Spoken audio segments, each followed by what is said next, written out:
What up, what up, what up? Welcome back to Cedric's Combat Corner number 46. I am your host, Cedric Ben. Today on the Triple C's podcast, we'll be going over the championship match for the WBC World Super Featherweight title between Miguel Berchelt and Oscar Valdez. Just to give you a brief summary of how the breakdown of the show is going to go, we're going to start with a quick summary of what was expected. Then we'll talk about how it went, what the winner did right, what the loser did wrong, and what their future holds for each fighter, whether it's skills improvement or future opponents. And of course, the skills focus of the week, which will be advanced shadow boxing, and you can find that on my YouTube page under the playlist Advanced Boxing Workouts and Drills. All right, just to start with a quick bio of each fighter, starting with the former super featherweight champion Miguel Berchelt from Mexico, has a record of 37 wins and 2 losses with 33 KOs.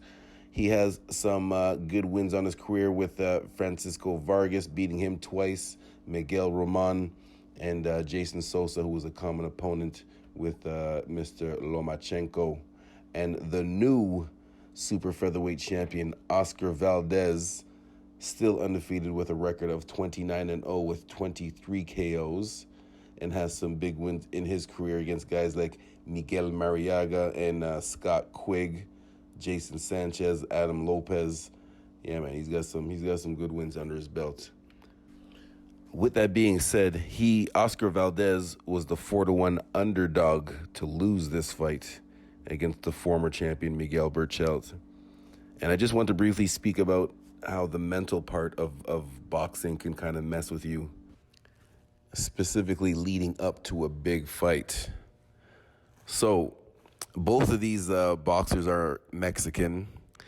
Both of them are Mexican. Oscar Valdez is actually American-Mexican, but his family still comes from there and he still speaks full Spanish.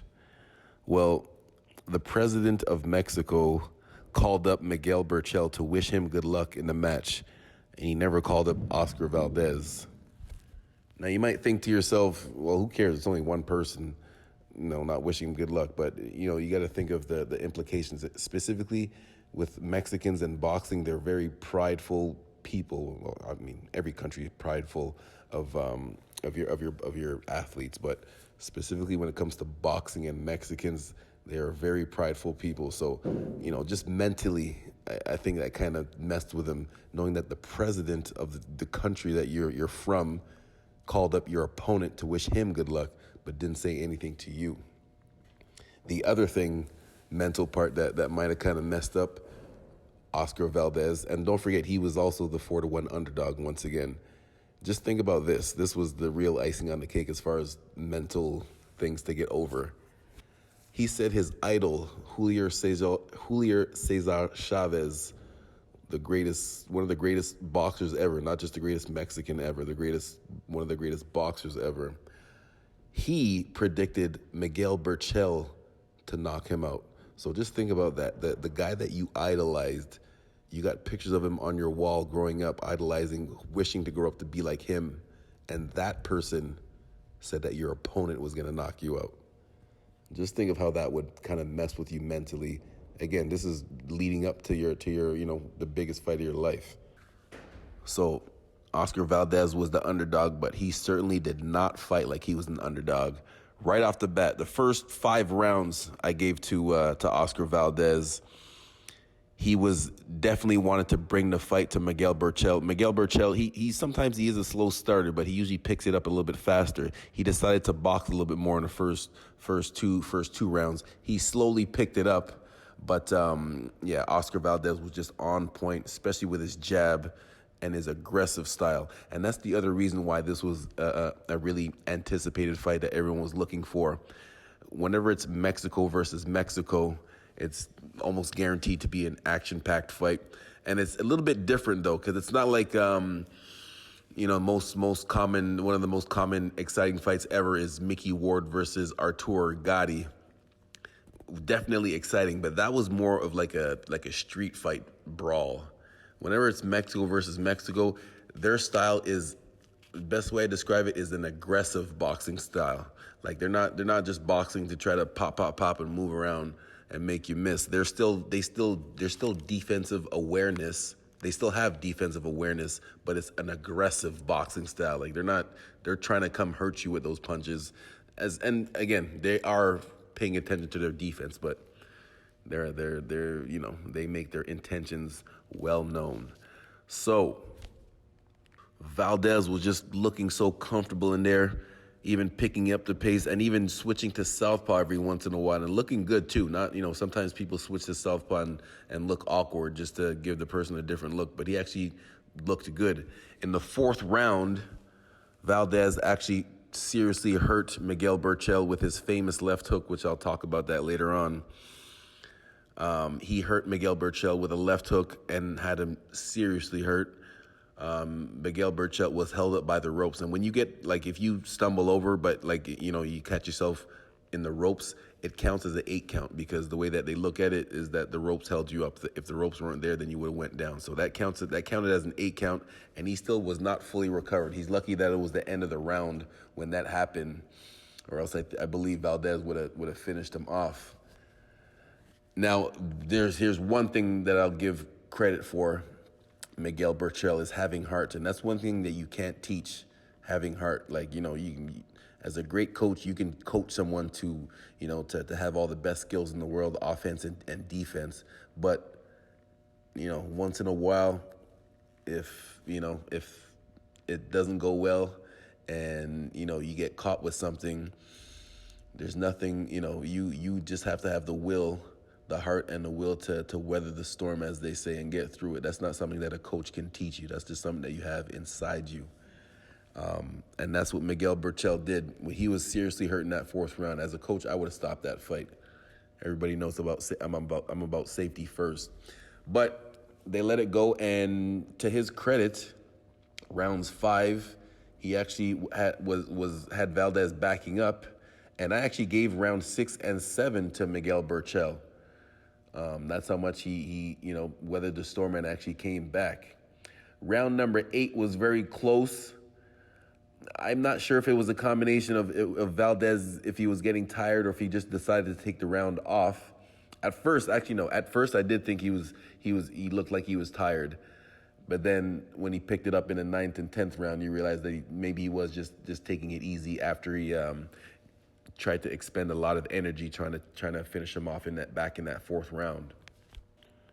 So that 8th round was close, but the 9th round, Valdez went back to boxing, aggressive boxing, making the champion at the time, Berchelt the champion, making him miss a lot. He made him miss a lot. And anybody that knows me as a coach and listens to the show, you guys know how much I appreciate defense. Everyone loves offense. It's always easier to get better at offense. It's always harder to get better at defense. And speaking of defense, in the 10th round, Valdez had the knockout of the year so far. Now, you're probably wondering why I mentioned defense and knockout of the year in the same sentence. That's because the knockout came from the specific defensive sequence that happened right before Valdez landed that shot. You can go back and watch it in slow motion. He literally made him miss 3 times, backing up. That's the second craziness, amazingness of this. He wasn't just standing there, feet planted, moving his upper body. He was moving backwards, still in his box. Well, his feet got kind of messed up, but maintaining his balance in his stance. Made him slip, duck under, and then transferred the weight onto that back leg for that devastating left hook that he landed. Yeah, that's what you call advanced defense. As they say, there's levels to this. There's levels to this. That's what you call advanced level defense. Again, that wasn't just a slip, duck under. Any random person off the street can do that. But to be able to do those specific defensive movements back to back while someone is coming at you with their hardest punches in the middle of a fight at the highest level is something special for real. And there you have it. Congratulations, Oscar Valdez, the new WBC super featherweight champion. All right, now I'm going to talk briefly about what the winner did right and then what the loser did wrong. The winner, the new champion, Oscar Valdez, he boxed. He didn't fight. Kept his composure. Most importantly, what I appreciate, he listened to his coach. Ray Reynoso, who is Canelo's coach, is Oscar Valdez's coach. In the middle rounds, when it looked like Valdez was slightly losing his focus or taking the round off, when I thought he was getting tired, in between rounds, like I don't speak Spanish, and I don't trust the interpreters all the way either. But anyway, that's another story. But just judging by the way he was expressing himself, like physically and the way he was, his facial expressions, like you can kind of tell he was telling Valdez, like, yo, you better get back to being focused and get back to boxing. I'd love to know the specific instruction he gave him, because whatever he told him, he came out in a difference. Again, after the 6th and 7th that I gave to Berchelt, number 9 and 10, Oscar Valdez he clearly looked like the better boxer, aggressive better boxer, and got the job done. Now, for the loser, Mr. Berchelt, I don't think it was as much of what he did wrong as opposed to what Valdez was doing exceptionally right. I listen to a lot of shows. I hear people talking about, blaming Berchelt and his coaches, saying that they should have been more prepared for that left hook. Listen, let me just explain something real briefly. This is one of the situations where having inside the ring experience will help you understand a situation better. Now, you don't have to have inside the ring experience or experience in any sport to have a deep knowledge of it. If you watched it and studied your whole life, you can have a deep knowledge on whatever sport it is. And specifically when it comes to boxing, there are certain things, no matter how much you try to study from the outside, there are certain things that unless you've been inside the ring before, you just won't see from the outside. And this was one of these situations. The way that Oscar Valdez was disguising his left hook. He's known for having a power left hook, but it's not just, he doesn't just simply stand there and throw it. He throws some good hard jabs first, and then he throws a hook, but makes it look like he's throwing a jab by doing a small step first before he actually throws it. So if he's throwing his jab, he'll do a small step and throw a jab. A small step first. Ideally, when you're throwing a jab, it's kind of synchronized with your front foot and that front arm are moving synchronized at the same time. What Valdez sometimes is instead of stepping with the front foot and the front arm synchronized, he'll step with the front foot first and then jab. And the whole purpose of that, having that slight delay, stepping with that front foot, and then a split second after throwing your jab. When your opponent is using their hands to deflect your jab, one of those times when you step and they're prepared for it, they already moved their hand, that's when you just whip the hook in there. And that's how Valdez was landing it most of the night. The knockout was different. I explained that before. That was something special, the way he stepped back. But that was special. But during the fight before that, the way he was landing it, it wasn't just simply throwing it. He was disguising it very well. So yeah, man, Miguel Berchelt, the former champion, I don't think he didn't do anything wrong. But when you're facing someone who has better skills than you, specifically when it comes to like using fakes to land punches, it puts you in a real hard position, and that's what Miguel was in. But he's still tough. He's only 29 years old. He can still come back and still have a good rest of his career. So good luck to him. Okay. Something that I want to briefly speak about real quick. Something I wanted to address when it comes to coaches throwing in the towel. A hot topic in the boxing and MMA world for the past couple of years and probably years to come. Everybody knows me. I'm all about safety first. I'd rather stop it early than to take a chance and let it go too long. Over the years, over the past 15 years of coaching, I've had plenty of my own boxers tell me that if I threw in the towel on them, that they'd be very angry with me. My comeback every time to them is, I would say, I would rather you be mad at me for stopping it too early rather than me coming to visit you in the hospital because I let it go too long. And there's usually no comeback after that. I'm speaking specifically about the fourth round of this championship match when Valdez caught Berchelt with his famous left hook, and Berchelt didn't go down, but his legs did not look like he was okay at all. Again, the ropes is what held him up. That's what he got the first 8 count for. And even at that, he's lucky that was the end of the round, or else I believe Valdez would have finished him off. But even going into the next round, he still, and it's crazy to kind of say he was hurt, even though in the very next round, he actually had Valdez backing up. Even though Valdez was still doing his thing, landing punches, Berchelt still had the heart and the will to come forward, which in some cases is actually more dangerous to the person that was hurt. Like, for those of you that saw the fight, you know exactly what I'm talking about. In that fourth round, even though he came out in the fifth, and I did say he won the sixth and seventh round,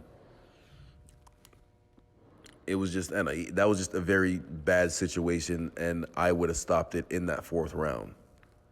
Safety first, man. You know, one of the common things that you'll hear a lot of people say, I'd rather die on my shield than you throw in the towel. I'm like, come on, man, that doesn't even make sense.